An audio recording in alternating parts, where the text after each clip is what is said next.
So my intention for this, when I originally was talking to you about it, was to give your audience an understanding of exactly what the twin flame journey is, what a twin flame is. And so really asking you all the questions and getting all of the depth of answers that we know you have about your journey, but also just the twin flame journey as a whole, because there's a lot of people, I think, that have heard the term but don't quite understand exactly what it means, and you are the master. Welcome to Beyond the Veil, stories of twin flames, divine union, and mystical encounters. Sit back, relax, and listen to your story today. So our next two guests are Carrie Ann Sullivan and Carrie Rose. They are my two best friends. We call ourselves the Cosmic Egg, and we are here to dive into all things twin flames. They're going to ask me questions. We will have a dialogue. It should be a really fun, interactive episode. So hi, you guys. Yay. Yeah. Hi. Hi. This is so exciting. We get to do a podcast takeover. It's Yeah. so exciting. Totally. Yeah, they're taking over. So good. So yeah, go ahead and ask away. I'm all yours. Should I start? Should I dive in? We'll just kind of bounce off. I think just want to start by asking you, what is a twin flame? Amazing. So my perception, my true perception is it's a specific soul journey for specific beings. The way I see it is at the highest of the high, the lightest of the light, we've got, light and sound, the creation, the Big Bang. And what I see is the sound created all this energy, which created light, which created the cosmic egg. And in that cosmic egg, we've got the positive and the negative polarity. So you've got the giver, which is the masculine positive aspect of God consciousness. You've got the receiver, the yin aspect of God consciousness, the Sophia. So you've got the Sophia Christos. They're in this cosmic egg, and they start churning and burning. All this electricity starts moving and expanding, and then that's what my perception of the Big Bang is. It's like it created so much energy that from light and sound birthed forth the song of creation.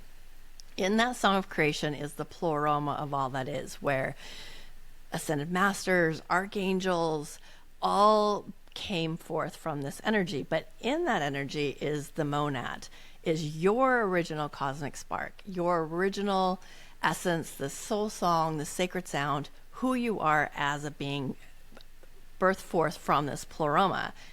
In that cosmic egg, again, as above, so below, you've got the masculine, the feminine polarities. And so that in that monad, some beings in their evolution, this is very multidimensional, many aspects, decided in this specific incarnation on Earth right now, the masculine feminine polarities are going to spiral their consciousness down and incarnate in Earth in two bodies.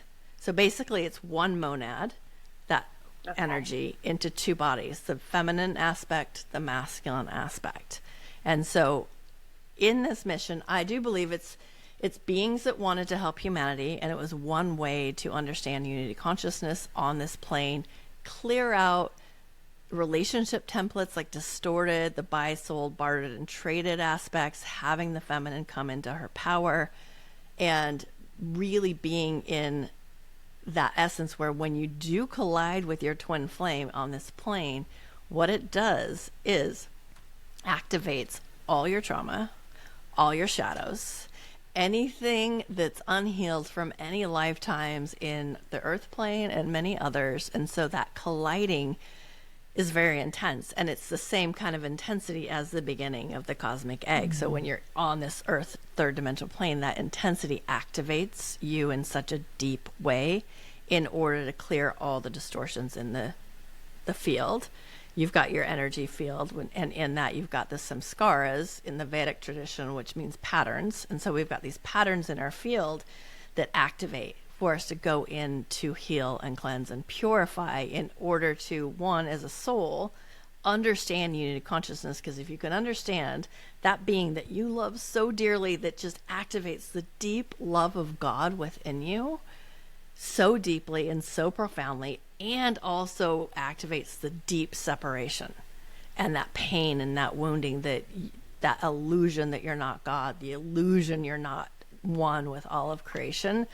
So it puts all of that energy on, which is very intense, in order to heal, in order to understand, oh, finally, that being over there that I'm in so much pain of separation from is me. That's another lifetime, another timeline, living out this life in equal and opposite ways. Because I see the twin flame, same soul sound, same sacred song, but they react to life circumstances in equal and opposite ways. So what the feminine does, the masculine usually does the opposite thing. And that can be really frustrating, especially for the feminine. You're like, what are you doing? If that makes sense. So that's the gist of it. And there's so much more to it, but you guys can ask questions if you have any point of interest at this point. I've got a few. Really? Yeah. So many. So many. Got a few. Yeah. Really quick on that. So you said the monad kind of splits into the masculine and feminine. So for those who don't have a twin flame or aren't on the twin flame journey, are they directly from the monad as a singular being with the masculine and feminine balance? Like what's the difference? Yeah, Because that's a great not question. everyone has a twin flame. No. Correct? I think on the highest of the high, everyone has a twin ray. Okay. On the highest of the high, you do have a masculine counterpart. You have a masculine counterpart. And maybe what I've come across a lot of times where it's like someone's like, where's my partner? I've always been looking for this great love. Do I have a twin flame? Sometimes I will feel, oh, you do have a twin flame, but he didn't incarnate in this lifetime. He's on the star system Sirius, and he's watching from the higher planes, or he's one of your guides.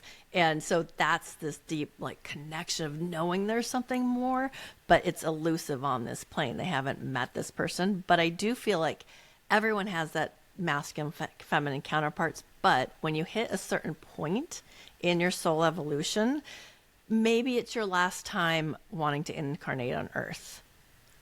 You'll do this deep soul mission, and it's specific. It's not better than anyone else's mission. It's just like somebody wants to come be an artist. Someone wants to come be, a doctor or this divine mother or something like that. It's just a soul mission.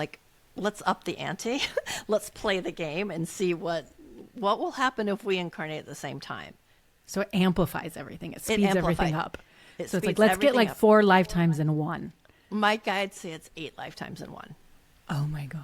Yeah, when I said one time I was doing breath work, I'm like, I don't want to do this. And they said, my higher self came in and she's like, there's nowhere else you'd rather be or no other path you'd want, because this is 8 lifetimes in one. And I was like, oh, fine. Goosebumps. You chose this. Reminder, you chose this. You chose this. And it is a direct path to self-realization. And it's not about the other. It's about you and God. It's finding that unity consciousness. So if you can really, really, truly understand. So in the Vedic tradition, in the Advaita Vedanta tradition, they don't say oneness. They say not two. So if you can really understand me and him, not two, and then you might get it, because then it's like, oh, we're not two, but it's an illusion of such separation. It's the most painful path I can imagine personally. But it always leads you back to God, back to your higher self. If you can surrender to your higher self and surrender to your soul and surrender to God, it's this way, it's not this way. Because if the feminine pushes, and that's what usually where you've heard probably the runner chaser dynamic. If the feminine, the negative polarity pushes, by cosmic law, by design, the masculine goes the opposite way. But if the feminine sits and receives, eventually that masculine spirals in and merges in, because the masculine's the giver, the feminine's receiver. So the feminine, in order to come to that unity consciousness, needs to come upwards to the higher selves. Because if you look at it like a trinity, you've got, the feminine, the masculine, the third energy they create together, because that's what they do. They create this third creative energy. So if you surrender and use that third energy for creative projects, self-realization, spirituality, connection, it's such an amplified energy. But our dualistic human mind keeps wanting to go sideways. We keep wanting that, profound love and the thing that that person activates within us. It's just natural on this plane to want to go into that person energy that made us feel one with all of creation. Because that's what happened to me. Is there was a moment where he took my hand, and it was literally like I stepped into heaven. I stepped into all of creation. Everything stopped. The light around us went amazing. And my friend saw us, and she said, literally lights came out of our heads, and up at the top was this ball of light. And that's the third energy that I've realized, that when we came together, we create such an intense energy field. So I keep going that way, but the energy, I should be going this way up, if that makes sense. Yes. Okay. Okay. Can I go a little bit simpler? Yes. Because you know me. I love that. Okay. So there's a twin flame journey. Not everybody is on the twin flame journey. Is it always, it's the masculine and the feminine meeting together, is the twin flame. Yes. So if you're not on a twin flame journey, you're here to have the human experience, you're going to have maybe a soulmate, maybe you're going to have different relationships, but you're going to have love on earth. But a twin flame love is different, right? Correct. So the twin flame love is something that your soul chose for this human body and for the other human body at the same time. Right. And so not everybody is on that same path in this lifetime. Correct. How do you know that you are on it? Because let's just say being in high school, right? And your best friend is like madly in love with like the crush, and they're just like, we're soulmates. We're like, we're totally the same. And that you just have that like mad, passionate love, especially if it's like the first time you've ever fallen in love or whatnot. So you have that experience, which I know of, right? Being around that. And then you also have what you read about online and Instagram or, Netflix documentaries. And so it's confusing because of what you experience with your friends and the words that you use, especially from literature or from movies, and then what you're explaining. Yeah. So a lot of people want to romanticize the twin flame because now it's become this spiritual thing of like, oh, I want my twin flame because this is like a higher level of a soulmate, and that's what we are. So a lot of people claim that term or long for that term. And I remember teaching a class once, and this girl said, I want to meet my twin flame. And I just turned around and I said, no, you don't. You want a soulmate. I know you very well. If you want a soulmate, the white picket fence, children, the big shebang, you want a soulmate. You don't want your twin flame, because the twin flame is a spiritual path activating. It's mission oriented. So how you know you're on it is, one, how you know you're not, if you stay in the toxicity, if you stay in this narcissistic, empathic dynamic, which the twin flame can have those aspects because we have different personalities.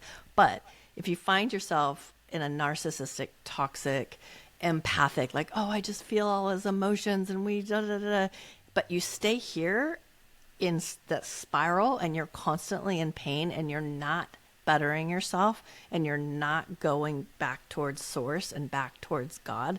One, I know they're not, because they're just stuck in this field. I don't think anyone can actually tell someone else they are a twin flame, but there is a deep knowing when you meet your twin flame, when you start realizing there's different signs and symbols, because first of all, there's telepathy between twins.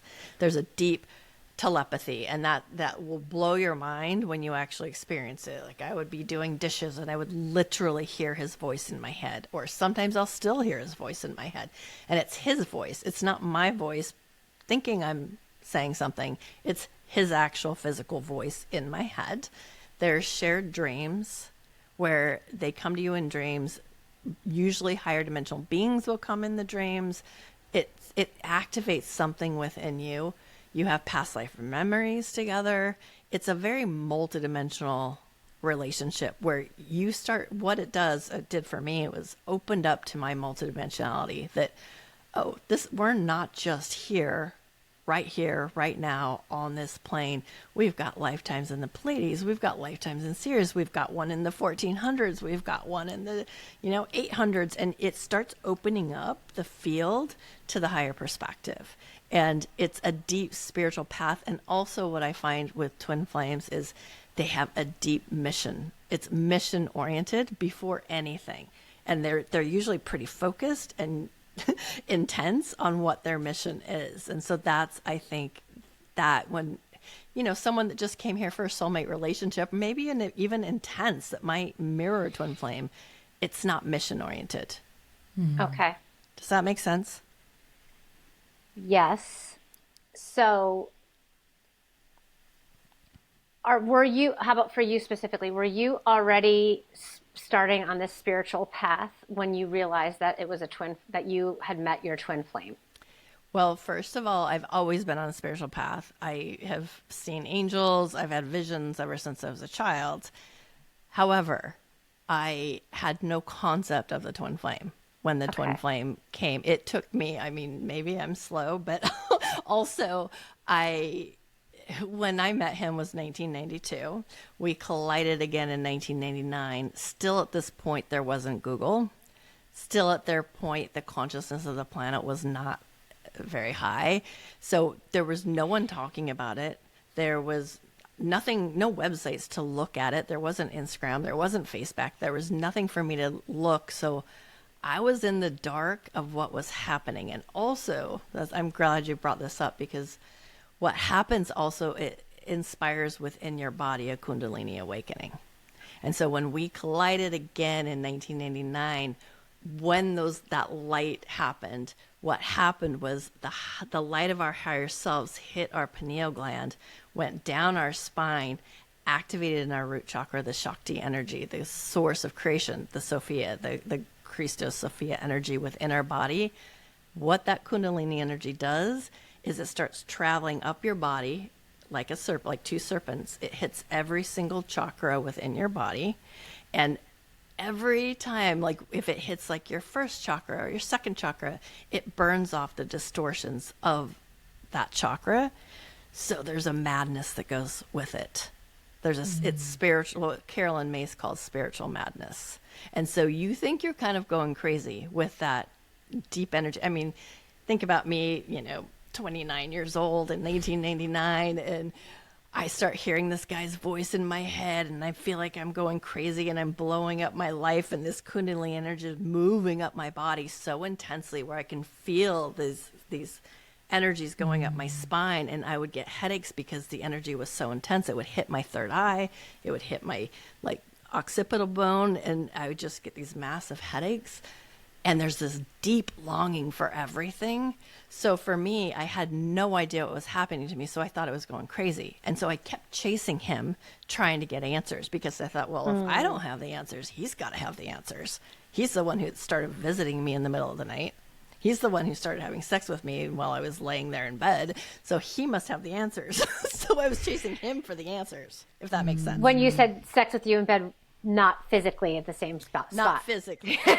Just to be clear. Yes. Yeah.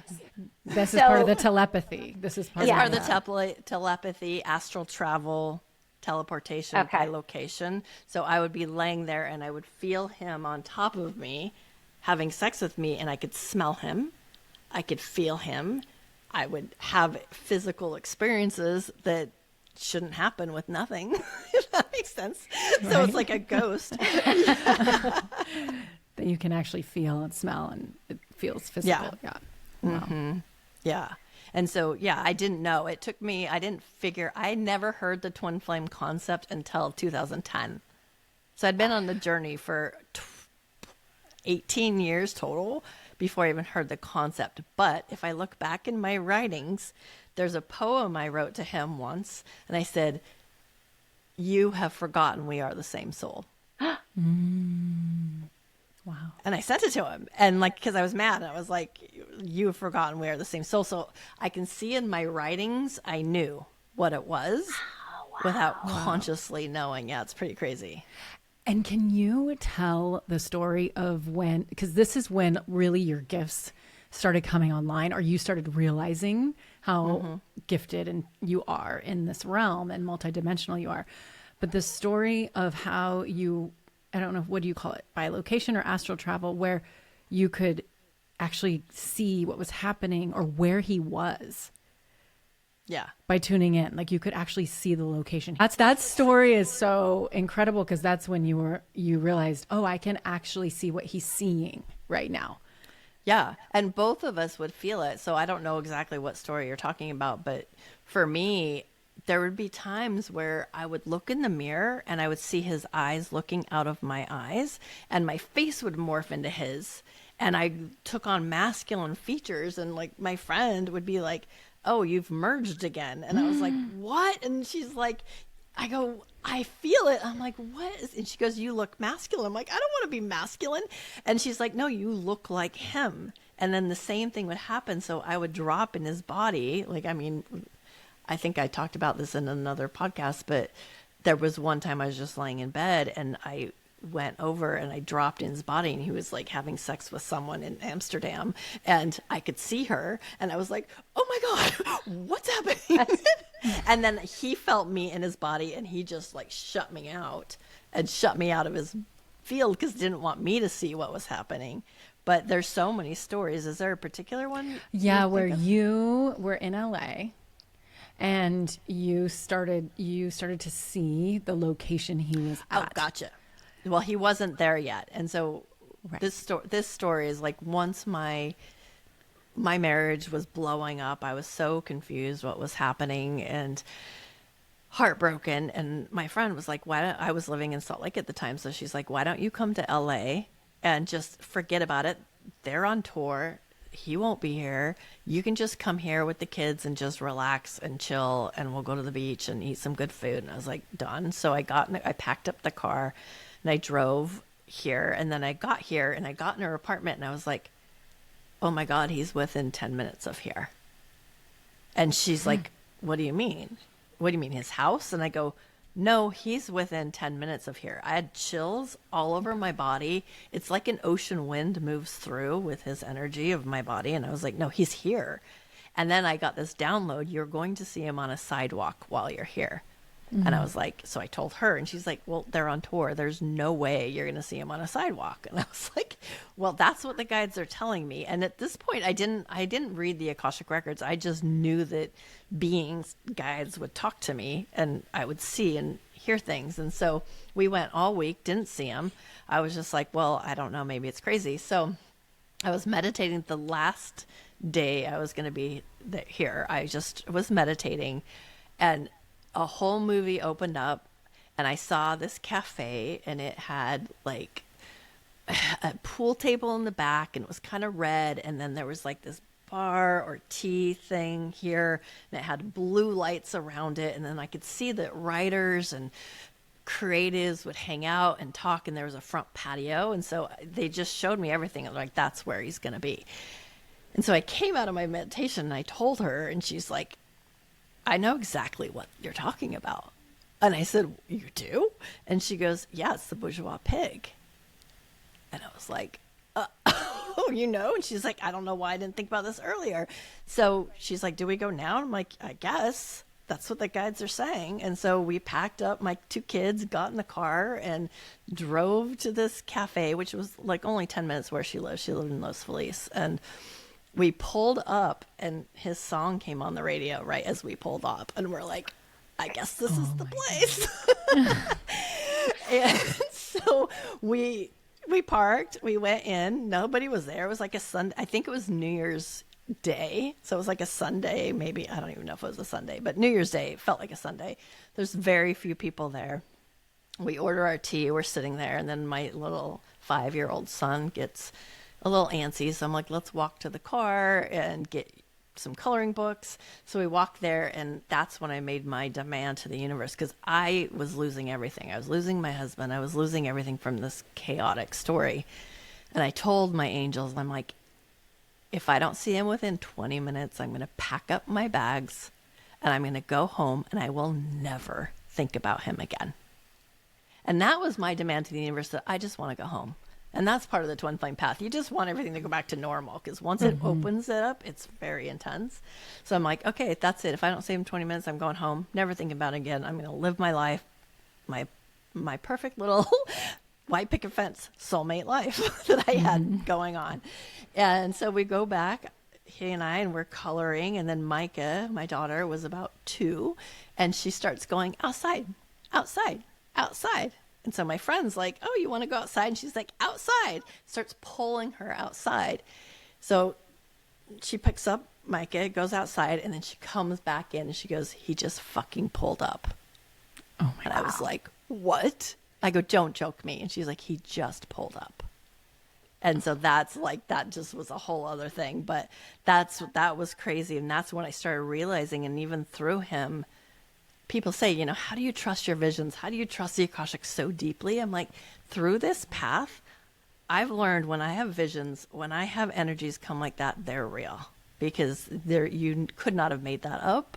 And the fact that I described this coffee shop that I'd never been in my life to the T, she's like, you described it perfectly. And so, that was remote viewing. That's the word I was trying to get before. Remote viewing. Remote viewing. That makes sense. Yeah. Wow. Yeah, it's psychic abilities, remote viewing. Yeah, he wasn't there, but they just kind of showed me that moment when we could collide. Wow. Wow. Yeah. Wow. I like. Yeah, it's crazy. And he was supposed to be on tour, and I guess they canceled the tour because a couple of them got sick, and so they canceled, and I had no idea. Yeah, and again, this was before Google. This is before Google. You're searching things up, finding out where people We didn't are. have laptops. We didn't have phones. I didn't even have a cell phone at this point. You didn't have me to sleuth. Yeah. And everyone knows I'm not very curious for all my curiosity. Yeah. I had to have someone else ask me about the drones. Well, you don't need to be. Your guides just tell you where to go, Yeah. when to go, what to do. Like, why should I even worry? What do I need to I'll get the Google? information I need exactly when I need it. 100%. It's hysterical. So good. So good. Okay. So I have so many Sure, yes. other questions. Oh my Yeah. gosh. I want to go back really quickly to which signs do you see when somebody, for example, comes to you and they say, I have a twin flame, and you realize it's not? Well, first of all, I usually know a twin flame because there's a certain light, there's a certain eminence or a radiance that comes out of them that it's really hard to describe. It's like, I don't know, I guess if you're a butterfly, you know a butterfly, if that makes sense. Like there's something. There's a about it. recognition. There's a recognition. And there's an instant connection between me and that person as well.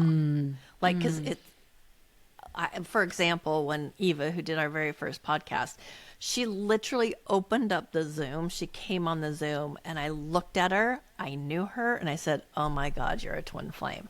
And then she started crying. And then it was like 5 minutes of her crying while I sat there going, okay, this will be a doozy.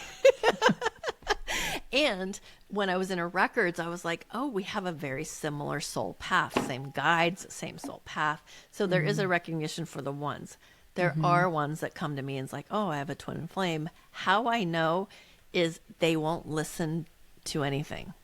They're very stuck in the third dimensional. This is my person. I'm supposed to marry him. And they get very stuck in the real third dimension energy. And they won't listen to the higher perspective either. And they don't have like that intense desire for mission or unity consciousness or, self-realization. If whatnot. There's a deep attachment. There's a deep attachment. We have to be together. Yeah. From ego. And they won't listen to anything. Yeah, it's very egoic and they won't listen to my perspective even. And it's like, well, no, we're supposed to be together. And I'm like, well, that's not what this is about necessarily. You can be together. It doesn't mean you can't be, but this is what it is. And it's more of a toxic dynamic without the spirituality. They usually don't have the telepathy, or I'll ask them about certain spiritual aspects of it, and they don't, it's missing. It's just like, oh, but I just know him so deeply. He's like the other half of me. And usually it is a narcissistic empathic dynamic. That's why it kind of mirrors it, and why some spiritual teachers or some, psychologists say it doesn't exist, because all they've seen are people playing out that empath narcissistic dynamic. And they're like, oh, that's what this is. It's a trauma bond. And because it can mirror that, it can look very similar, but it's just a different energy. And there's a deep knowing with the twin. And what happens too is you don't ever forget them. Like, they're always on your mind. It can be 30 years and they're always somewhere on your mind. It's not a flash in the pan thing. It's very long lasting as well. Wow. And 2 questions on that. One is, can you go through this life never meeting your twin flame, even if they're here embodied? And yeah, then there's the second part. Yeah, I've seen that too. And I have seen someone where I'm like, I think she was in India and he was in the States. And I was like, oh, you guys are both here, but you're probably not going to meet in this lifetime.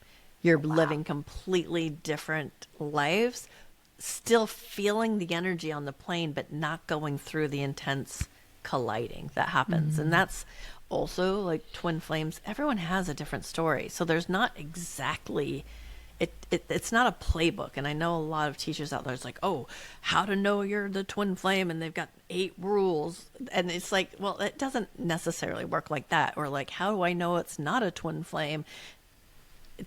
That's kind of gets a little iffy too on my part, because there's a lot of different stories. There's as many twin flame stories as there are twin flames. Right. So it's possible they may never meet the human embodiment. Correct. Of them. And then the second question is twin flames that end up in romantic union. Like, does that happen? How does that look? What does that look like here in the 3D world? Yeah, it's very rare. It's very rare, because I think that the frequency of the planet hasn't been quite high enough to hold the energies between the twins. And the consciousness of the planet isn't quite high enough. Even individual consciousness, you have to be pretty conscious to handle that energy between, because you're constantly triggering each other. And so I think, this is my perspective, when he and I incarnated and we went through this, we're some of the wayshores. I kind of look at it like going into the forest with the sickle and like cutting down the weeds and creating a pathway for divine unions.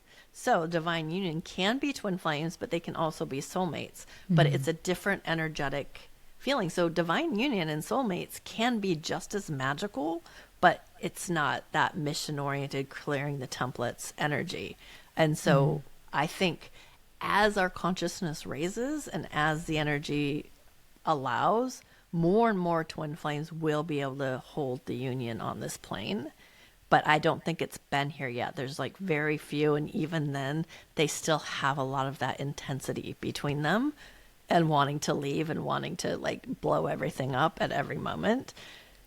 And I think eventually we won't see twin flames. I think it's a soul mission for a specific time to clear that. And then those of us behind us come into divine union, where it's the masculine, feminine, or, lovers that come in that are dedicated to self-realization. It's like the ones that, when you come into your sexuality together, you merge your chakras, you merge your energy fields, you come into the oneness of creation. It's a very devoted path, if that makes sense. Oh, yeah. So it's almost like the twin flame journey is laying the groundwork for eventual divine union outside of twin flames. It's just like, let's do this really hard work.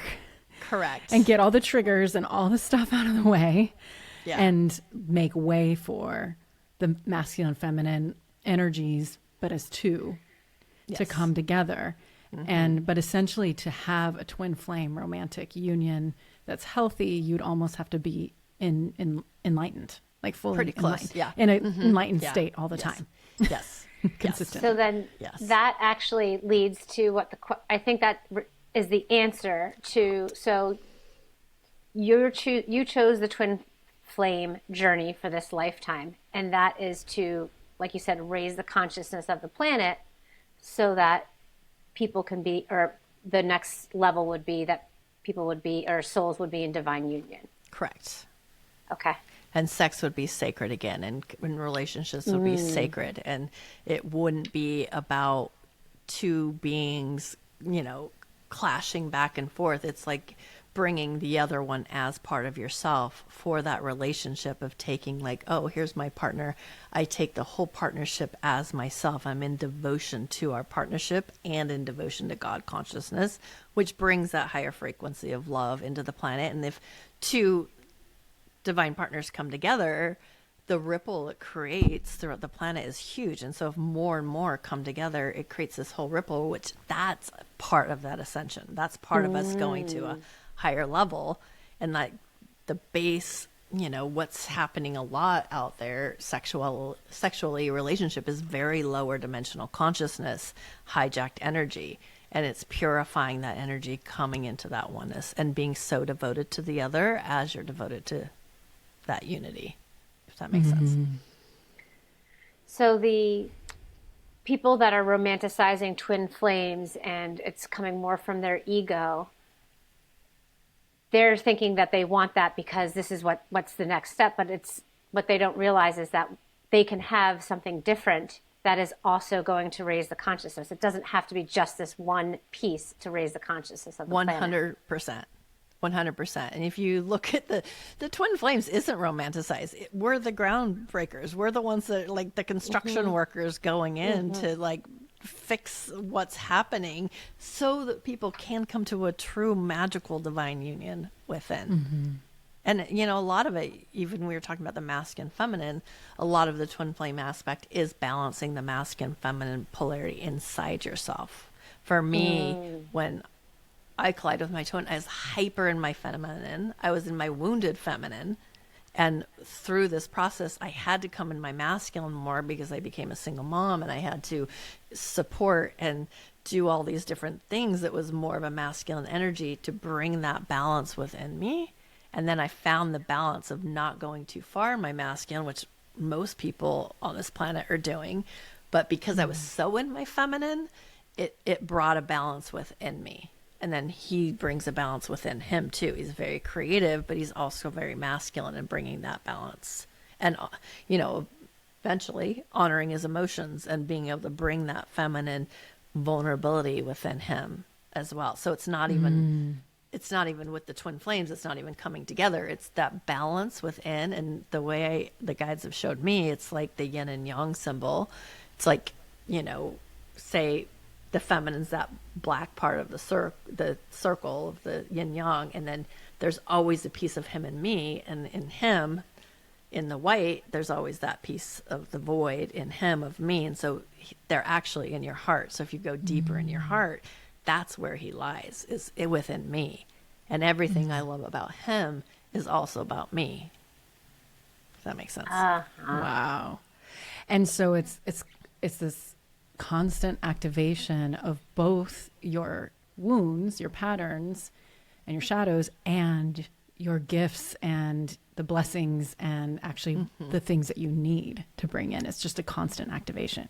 Constant. And it's dance in to activate. It's dance out to integrate. And so that's how also the twin flame, where you always collide back again to activate frequencies and activate knowing or triggers or shadows. And then that it's part of it. You dance back out to integrate by yourself in your own energy. So there's always a separation point with twins because of that activation. And also one of the things with the twin flames is it's so synchronistic. There's so many things that just mirror each other. Like for us, it's like we had the same dad to the T, what they did for a living, their sexuality, everything. And then same moms, both of our moms were Catholic.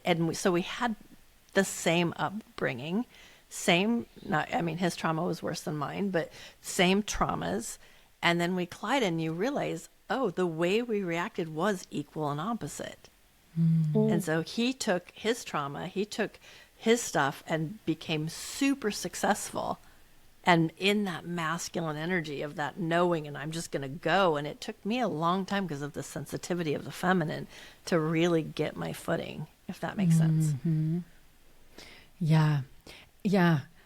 I want to ask you, I think this is an important part of your journey and maybe not everyone's, but when you talk about recognition, you and your childhoods, you guys actually met as children. And can you tell a little bit of that story and then realizing later, oh, I already know you. We've already met, but not in person. We didn't mean not in person. In the astral realm. So magical. So when I was a child, I was very sick and I had a lot of high fevers. My parents smoked, and so it just activated a lot of illness within my little body. So the first time I remember connecting with him was I was about 5 years old and I was super sick, maybe 4. I was super sick and had a high fever and I was laying in bed shivering, and I looked at the end of my bed and there's this big, beautiful black woman sitting at the end of my bed. She's like this mama energy, and clearly that's not my mother. And I was like, oh, it just made me feel like home. I was like, this feels so good and so nurturing. And she put blankets on me. She walked across and grabbed me a drink of water, handed me a drink of water. And I was like, this is crazy. And then she said, tonight we're going to learn how to fly. And she took my soul out of my body, and I went up out of my body. And I still remember this so distinctly of traveling around my room. And we had those pictures of the kids with the big eyes, and I could see that, and I could see my dolls on the shelves. And then I went up out of my ceiling and into the sky, and we went down this portal of light, and me and this angel, and we were flying down this portal. And then I landed in a room with a boy laying there asleep, and he opens his eyes, and I said, tonight we're going to learn how to fly. And so I grabbed him and we went into the ethers, and the way I saw it was we would fly through lights and light and sound, and we fly. But he remembers us going to play on he said it was a red planet with swing sets.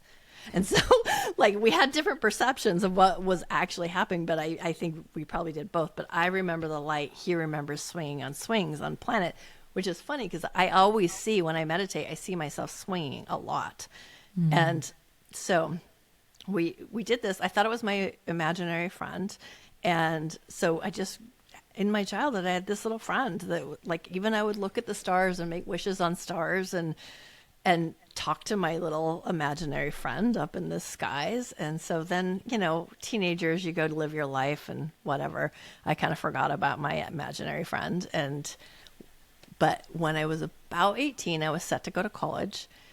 I had everything set up. I was going to be a humanities and English major. And then suddenly I just got this download from the universe, like, nope, you're not going to college. You're going to go work for a record store. And my mom was like, what? You're going to do what? And I'm like, I have to work for a record store. She's like, well, maybe you want to work for a clothing store. I'm like, nope, it has to be a record store. And she's like, okay. And so we did that. I got a job at Raspberry Records in Salt Lake City. And then as soon as I got the job, I'm like, I'm working for a record company. And everyone's like, well, you're going to have to move for LA for that. I'm like, no, I won't. And I got this book called The Greatest Salesman in the World by O.G. Mandingo.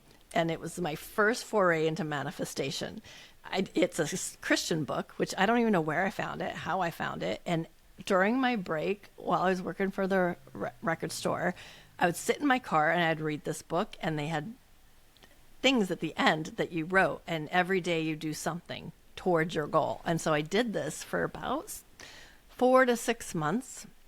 And then one day my boss called me in the back and he's like, Kimber, do you want to interview for one of the major record companies? And I was like, yeah. And so he's like, well, they're looking for a rep in Salt Lake City. And I was like, oh my God. So I went to this hotel for this interview. There's all these, like, I'm 19 years old, so I'm just a baby teenager.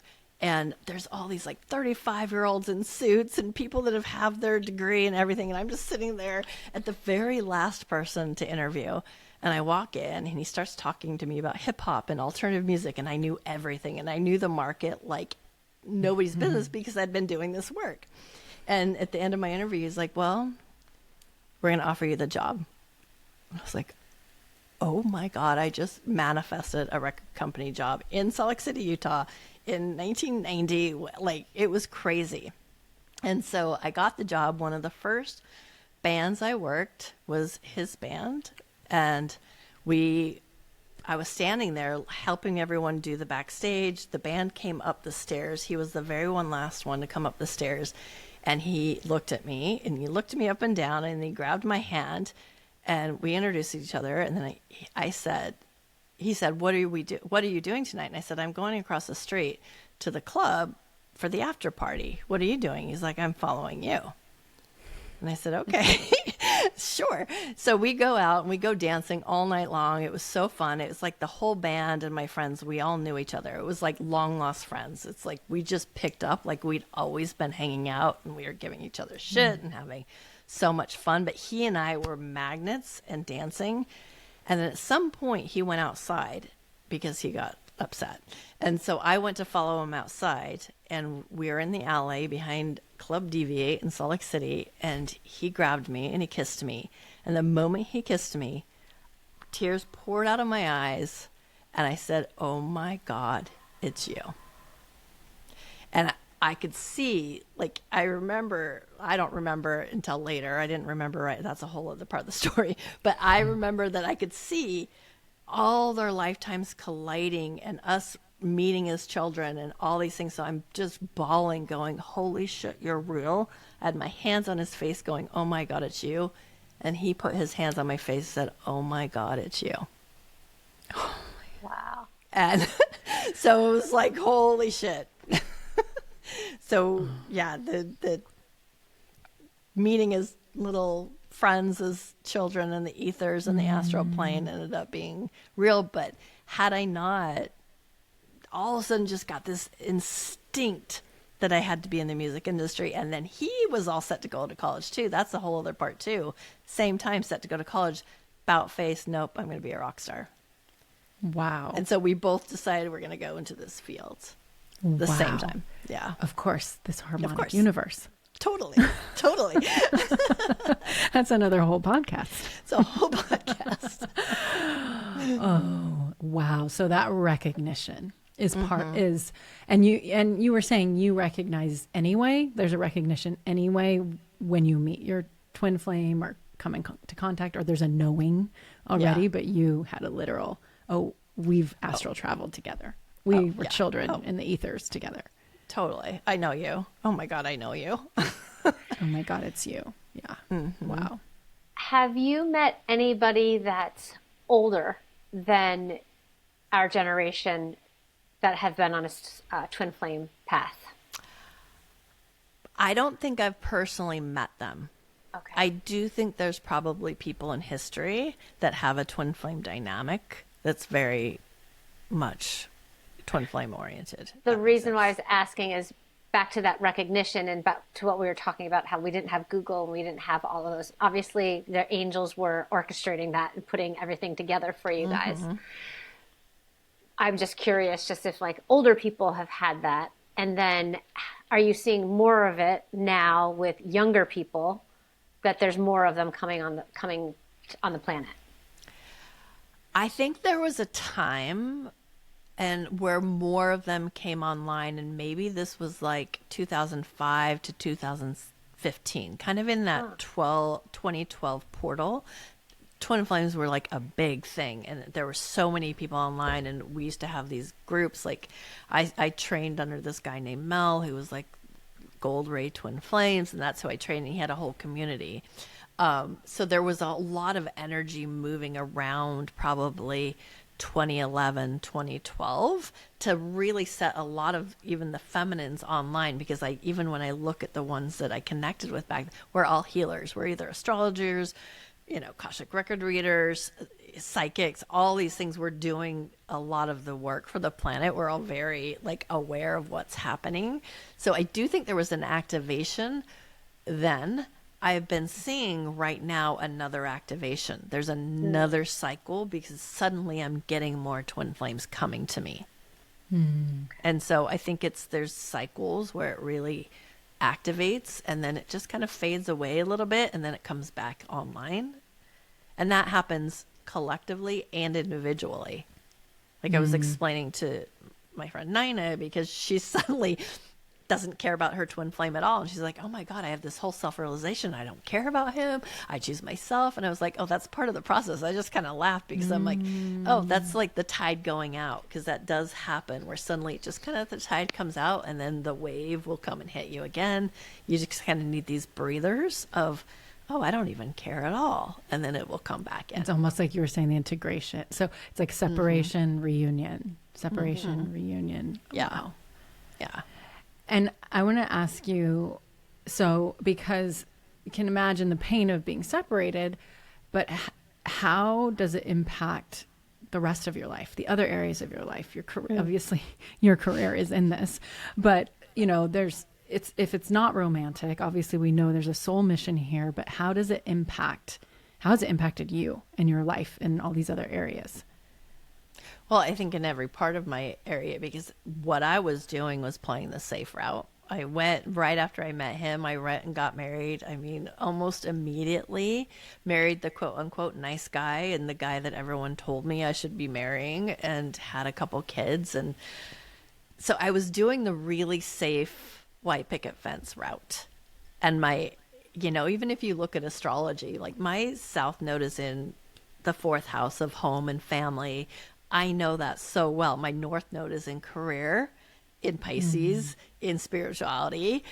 And so my default is the family and the home and being in that safe. So that's what I was doing all through my 20s. And then for me, when I went on this path and this journey after I ran, right after Micah was born, my daughter, in like 1996, I started having dreams and visions, and he would come to me in my dreams. Every time I sat down so I was spiritual because I would meditate a lot, even back in the 90s. I would go in meditation and because he was really spiritual and we're very competitive. And I was like, no way is he going to be more realized than I am. And so those human aspects were still there. Totally. Yeah. Totally. And like, I would see him, talking about some book. I'm like, well, I got to read that book. Which I still didn't even know we were twins. I just thought I loved him and I like his music and all that. But I was like, oh, no way is that going to happen.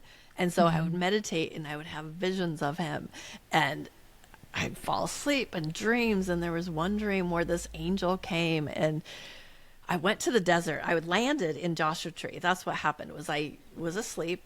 And in my sleep, it was kind of a lucid dream. And I landed in Joshua Tree. And I was like, this is weird. And I saw him playing his guitar by a fire. And I was like, oh, my God. And then all these things happened where we connected in this dream very beautifully. But then this large angel came in. And she's like, you two have a mission on this planet. He needs you more than you know. And the part I always leave out is they said, my son was involved in this mission as well. Because I remember that they said that too. And they're like, it's part of him. And so I woke up and I was like, oh my God, what the hell? And then the next, I could go on and on about what happened that night with my husband. But the next day I was taking pictures of my kids, just playing with them, dancing with them. And we danced to his music. And I sent them downstairs and I walked to my kitchen sink to make dinner. And then I remember so well, I was walking and I heard, I miss you. Oh no, he said, I love when you dance to my music. And I was like, what? And it was his voice. And I was like, my instinct said, I miss you. And he said, I miss you. I was like, oh my God. And that's what woke me up. And that's what started this whole journey. But for me in my life after, what it did was literally blew up my entire life. The guides, the universe were like, oh, you think you're doing the safe route in this lifetime? Just kidding. They basically wiped the table clean and said, nope, you're going over here, which put me in this, like, I had to really figure out my trauma. Because merging with him and coming back into his field, after that moment at the Bourgeois Pig, when I saw him, I came home and I was fighting with my husband because he asked me if I saw him. And one thing about me is I cannot lie. Like, as soon as, if you ask me a direct question, the truth comes out no matter what, whether it's good or not. Like, We've seen it. We know. Come back. I didn't mean to say that. So he asked me, did you see him? And I was like, well, yes. And then it just, chaos ensued. But that same night, I was crying because my marriage was ending. I loved my husband. I mean, he was a soulmate. But my whole trauma downloaded in front of my face. It was like someone played a movie, they pushed play, and here's the trauma. Like, I had always known I had abuse when I was a kid, but I didn't know what it was. It was very nebulous. I was like, I don't know. And people would say, I know something happened to you as a kid based on the way you act, the way some of your behaviors, especially in high school. I was like, I don't know what it is, but it literally downloaded like a movie. Oh, wow. And I was like, oh my God. And I just slid down the wall and I just started crying. And so it activated within me the remembrance of the things I need to heal. And so I had to go on a deep healing mission to figure out, like, oh, okay, this abuse happened to me when I was a kid. Now I have to fix this. And so it really set me on the path of self-healing and healing that trauma and healing my shadows and healing the wounded little child that always lived in me. Like, there was a profound sadness. There was this like longing and grief that lived within me that I never knew what it was. And then when I realized that, I was like, oh. And then, months later, maybe even a year later, same thing happened. I was meditating and his trauma downloaded in front of me. And I was like, oh my God, like, oh, that makes so much sense. And so then we went on that healing journey. But for me, in all aspects of my life, it's changed so much because I've literally become a different person. I've had to become this leader, this guide, this strong one, the one that, like, because I've done so much shadow work and so much healing, I've always said, like, you can literally tell me anything and you will not rock me. Yeah. You will not rock me. We'll be like, okay, we got this. No worries. Yeah. So that part, and then it's just every part of my life has become dedicated to God, dedicated to consciousness, dedicated to truth and reality, if that makes sense. Yes. Yeah. Such a huge activation for your entire life. Your entire life. Yeah, my kids are on a different path and everything. It's been wild. I mean, we called it the path because it literally activated a path that I couldn't get off of. I felt like I was on a train that was just going and there was no way of getting off. And every time I tried to jump off, I got kicked right back onto the train. Yeah. Wow. And for people who, you've obviously felt the most intense pain on this journey, as well as the most intense love and joy, and cracking open. But for people who are like, oh, it's so sad. Like, when I was talking to someone about what the twin flame journey was, she was like crying just as I was telling her. She's like, that's just tragic. Like, it's just so sad. What would you say to those people who are just like, but it's just so painful and sad that someone has to live that? It is sad. It is sad. And I recently had someone say, well, when am I not going to feel this way? And I said, never. You're always going to feel this way. You're always going to feel this longing. But it's the dance in and dance out, where even with the self-realization, it is sad, but I think this whole journey on earth is pretty sad. It's that separation from God, and it's just an amplified energy of reminding you of that separation to lead you home and lead you back to the self-realization, and not being hard on yourself.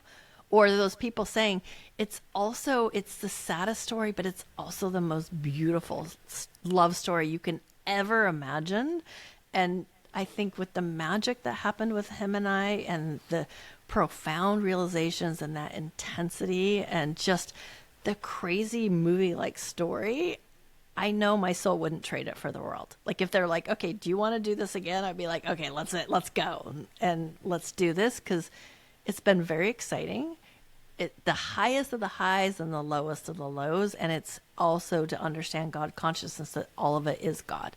The lowest, the biggest grief, the biggest pain. There's such a beauty in that. And so many of my self-realizations has come through that deep longing and pain of going inside my heart. And then I'll have a profound breakthrough of like, oh my God, this is what the universe is about, or this is what love is about. And so my writings, my understandings of what this world is has come through this deep grief and this deep pain. And, you know, the feminine is the void. It is that the dark night. It's like the birth of creation comes from deep pain. Like even, you know, childbirth is pain. That birth, the cracking of the heart that just cracks open and open through this connection always leads to more truth and leads to more light. And through that darkness is the light. It's the archetypal path of the goddess of going down the 7 gates of hell to resurrect your higher self and to resurrect yourself back into the truth of who you are. So for them, the sadness, there's a beauty in the sadness. Like even when you watch a movie, you sometimes want to watch that heartbreaking love story. The Romeo and Juliet. It's very Romeo and Juliet. It's very Wuthering Heights. It's those kind of stories that archetypally, like if you think of the Jungian archetypes or the Jungian past, it's one of our archetypes that we live, and we're just living it in a really intense way. And so it's kind of beautiful if you look at it as the divine Leela, which is in the Vedas. It's the, you know, the cosmic story, the divine play of creation, that this is all Vishnu's dream. It's God consciousness dreaming all these different storylines, all these different movies, all these different plays. And this is just one play that we're like, oh, let's do this one. Like, wouldn't that be fun if we went down there and explored love on earth in this intense way of the God and the goddess as one, but separate, to come back to that unity consciousness. Wow. I want to just repeat that over and over, everything you just said. And I was going to ask you this question in a different way. I was going to ask you, what advice would you give someone who is starting out their path? But I think I just want to ask you, what advice would you give your younger self when she was starting out? Heal yourself, love yourself, heal yourself. It's all about you. Like, quit trying to fix him, quit trying to chase him. There was one time I was in a deep it was kind of a near-death experience, but I was connecting with him on the astral plane, and he looked at me and he's like, you were supposed to stay on your platform of light and do your inner child healing and do your healing and reach for the light and trust that I would find my way home to you. But instead, you came down into the darkness. You came down into the war. You didn't even know it was a war. You didn't have any weapons. You didn't have any wherewithal. And we almost killed you. But if you could have stayed on your light and focused on yourself, I would have found my way home to you. And so it's trusting that I would tell my little self, probably my 30-year-old self that really got thrown into this chaos, love yourself enough, and love yourself enough to walk away when he's not respecting you. Wow. Wow. Yeah. And so it's about self-love. Well, earlier when you said that you're clearing the templates of the planet, I was going to say, what templates are you clearing? And that answers it. Yeah, and it's the distortion. We're clearing, back in the day, it's like women were basically owned by the masculine. It's like your parents would sell you off, or you would be dowried out, or sold, bartered, and traded. And it's like even what I see is the feminine being in service of that masculine. And that's one of our things that we're here to clear, because I asked him once, like, why? Why did you take the lower timeline? Why did you go into the dark when you were so realized, and then you took a lower timeline than the higher? And he said, that was the sacrifice. I took the lower timeline so you could actually come into your light and your power and your sovereignty and have as much power and as much grace as I have on the higher planes. So then when we meet after this incarnation, we have the same energy field, and I know my power as the divine feminine, and my teachings, and coming into, like, instead of being in service to him, I'm in service to my higher self and myself. Oh, wow. if that makes sense. Yes. Yeah. And it's so multidimensional. And so that's one thing too that people should know. Like, there's not one answer, and you can look at this path from so many different directions. And there's so many things that we're clearing and healing, but most of it is truly knowing your God, truly knowing we're one. If I can see him as God consciousness looking through his eyes, me as God consciousness looking through my eyes, eventually I can see you and you as God consciousness looking through eyes, and I understand the oneness that we're all just playing these different roles as creation. Yeah. Oh, it's so beautiful. I feel activated by this conversation. Yeah. I love that. Crown is buzzing. So good. My face whole is so spine hot. I feel like we're getting the Kundalini energy. I know. I know my face is so pink. It's so hot. Like, I'm just burning, but this hot sweater doesn't help. But yeah, I think the energy's so Yeah. flamey. Yeah. Flamey. Instead of inflamed, we're twin flamed. Yes.